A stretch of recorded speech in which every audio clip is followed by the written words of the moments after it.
नमस्कार मंडळी, कसे आहेत सगळे? अंतरापुढी ब्लॉगमध्ये तुमचं स्वागत आहे. तर आज मी तुम्हाला दाखवणार आहे मोड आलेल्या वालाची भाजी.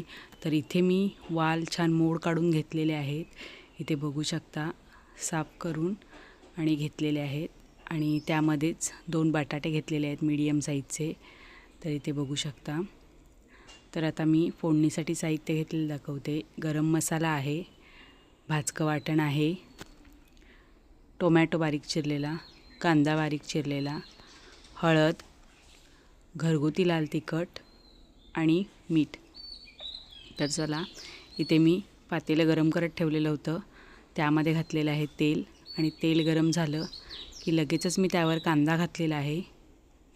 तर कांदा आता आपण छान परतून घेऊया. तर इथे बघू शकता, कांदा आपला छान असा आता परतून झालेला आहे. तर त्यामध्येच मी आता घालणार आहे टोमॅटो आणि तो देखील छान असा परतून घेणार आहे.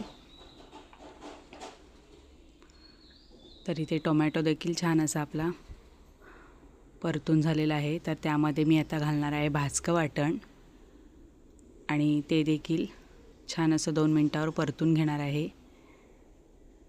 ते बघू शकता, आता त्यामध्येच घातलेली आहे हळद आणि ती देखील परतून घ्यायची आहे. त्यामध्ये घातलेलं आहे तिखट, गरम मसाला आणि मीठ घालून ते देखील छान एकजीव करून घेऊया. इथे बघू शकता, आता आपला मसाला जो ही ग्रेव्ही आहे ती खाली चिकटू नये म्हणून मी थोडंसं वाटणाचं पाणी घातलेलं आहे, जेणेकरून करपलेला वास येऊ नये आपल्या वाटणाला. तर इथे ग्रेव्ही छान झालेली आहे. आता त्यामध्येच घेतलेले वाल आणि बटाटा घालणार आहे आणि ते देखील छान एकजीव करून घेऊया. तर इथे बघू शकता, छान आपल्या वालाला जे मसाला ग्रेव्ही होती ती छान लागलेली आहे. आता त्यामध्ये मी पूर्ण वाटपाचं पाणी घातलेलं आहे आणि साधं पाणी देखील मी घालणार आहे. आवश्यकतेनुसार पाणी घालायचं आहे. तुम्हाला किती कमी जास्त हवे करू शकता, रस्सा हवा तसा. मी थोडी सुकी करणार आहे त्यामुळे कमी घातले पाणी. तर आता झाकण ठेवून, झाकणावर पाणी ठेवून छान अशी आपण 5 ते 10 मिनटं वाफ काढून घेऊया.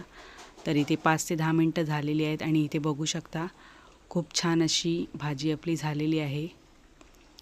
तर इथे दाखवते तुम्हाला, इथे बघू शकता.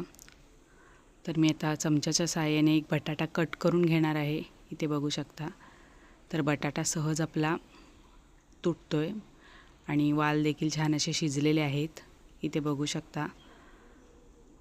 तर आता वरून थोडी कोथिंबीर घालून आपली भाजी रेडी आहे.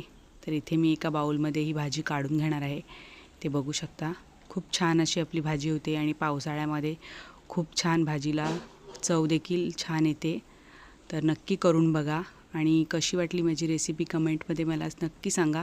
लाईक करा, शेअर करा आणि माझ्या चॅनलला सबस्क्राईब करा. धन्यवाद.